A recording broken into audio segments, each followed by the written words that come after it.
Hai semuanya, podcast ini aku bikin khusus untuk memenuhi nilai ujian akhir semester Script Writing for Creative Program. Namaku Alexandrina, jurusan Mass Communication, Universitas Bina Nusantara.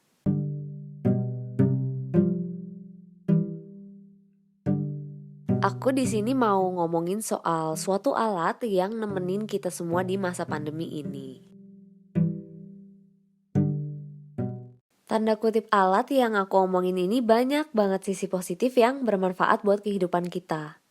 Tapi ada juga sisi negatif yang bisa merugikan kita kalau kita nggak bijaksana dalam memakainya. Aku mau ngomongin soal media sosial. 3 bulan terakhir ini kita semua terjebak di rumah. Satu-satunya cara untuk bisa gantiin kebutuhan kita berinteraksi dengan dunia luar ya dengan melalui media sosial. Pasti dong ini adalah alat yang paling menarik saat ini karena kita nggak bisa keluar rumah secara bebas kayak dulu. Gampangnya sosial media doang gitu. Yang bisa bikin kita nggak bosen lah ya.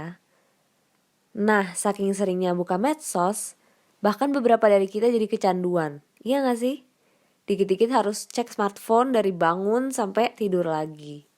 Kalau dari pengalaman aku selama 3 bulanan ini sih ya awalnya aku senang-senang aja bisa punya waktu luang untuk buka sosmed dibandingkan hari biasa, dimana aku jarang banget bisa punya waktu untuk buka. Kalau aku pribadi sih ya paling suka lihat YouTube ya. Karena isinya konten-konten yang menurut aku menarik dan informatif yang durasinya juga cukup panjang. Aku biasa nonton video infografis, terus orang diskusi atau debat, terus liputan atau interview gitu. Channel yang aku tonton ya standar ya channel besar kayak TED Talk atau TED Education, Vice, Cut Video, Jubilee, Infographic Show, Fox, dan lain-lain. Berat banget ya. Gak seserius itu sih, tapi kadang video lucu-lucuan aja. Video dance, video hewan, dan video mukbang sih juara, aku suka banget. Tapi ya lama-lama saking seringnya natap layar, aku sampai pusing banget kayak kepala aku berat gitu loh. Terus juga ketemu teman lewat video call atau cuma sekedar chat atau dari Instagram kayak lihat foto story atau kiriman foto itu nggak cukup gitu buat aku. Tapi masalahnya kalau nggak natap layar, aku juga bingung mau ngapain. Karena ya hiburan, interaksi sosial, lihat berita, sampai ngerjain tugas pun ya terpaksa lihat layar gitu. Kalian tahu nggak sih yang bikin kita susah lepas dari medsos itu salah satunya karena ada infinite scroll. Apa itu infinite scroll? Kalian pernah sadar nggak media sosial itu kalau kita scroll terus-terusan sampai bawah, sampai bawah, sampai bawah, rasanya nggak ada habisnya kan?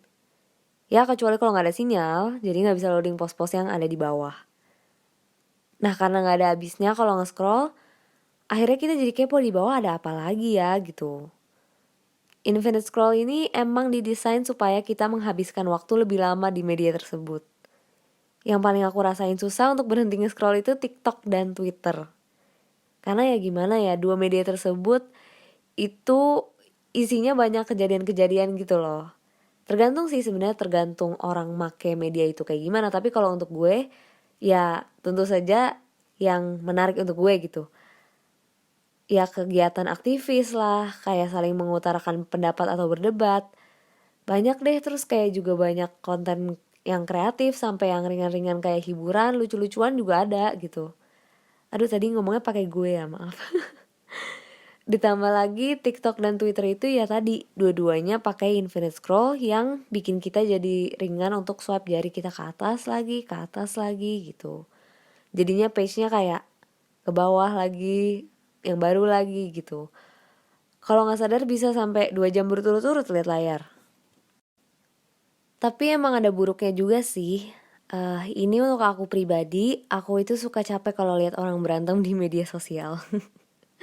Aku susah jelasinnya tapi emang ini definisi dari mereka yang berantem, aku yang capek gitu. Menurutku itu nguras energi banget dan toksik.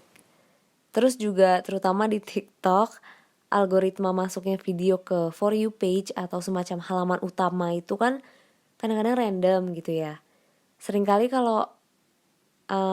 aku kalau nemu video yang aku nggak setuju, jadi kesel sendiri gitu. Sebenarnya aku nggak kepancing atau tanda kutip triggered ya, tapi rasanya pengen mengkoreksi aja gitu. Lebih buruk lagi kalau kolom komentarnya itu penuh dengan orang-orang yang setuju sama si pembuat video. Rasanya mungkin setara dengan kalau kita tiba-tiba nyasar ke kelompok pertemanan yang orang-orangnya nggak berpikir kayak kita, rasanya nggak aman kan? Dan iya bener aja yang aku lihat dari banyak perdebatan yang kasar di media sosial itu terjadi karena semua orang kurang kerjaan di dunia nyata. Jadi mereka semua nyampur di dunia maya dari berbagai latar belakang. Terjadilah perdebatan karena kan pasti beda pendapat dong pasti tiap orang gitu ya. Tiap kubu ya gak sih? Nah jadi tuh sebenarnya aku punya kayak love hate relationship ya dengan media sosial. Di satu sisi aku addicted, di sisi lain aku overloaded with informations dan butuh istirahat. Tapi ya bener sih kayak candu aja gitu karena kalau udah kecapean main media sosial, rasanya pas berhenti tuh gimana gitu, bawaannya pengen pegang smartphone lagi. Makanya aku kayak berusaha banget untuk ya take a break gitu dari media sosial walaupun susah tapi diusahain aja. Jadi kesimpulannya media sosial itu berguna banget untuk kita tapi harus dipakai secara bijaksana. Oke, sampai sini aja ya podcastnya. Bye!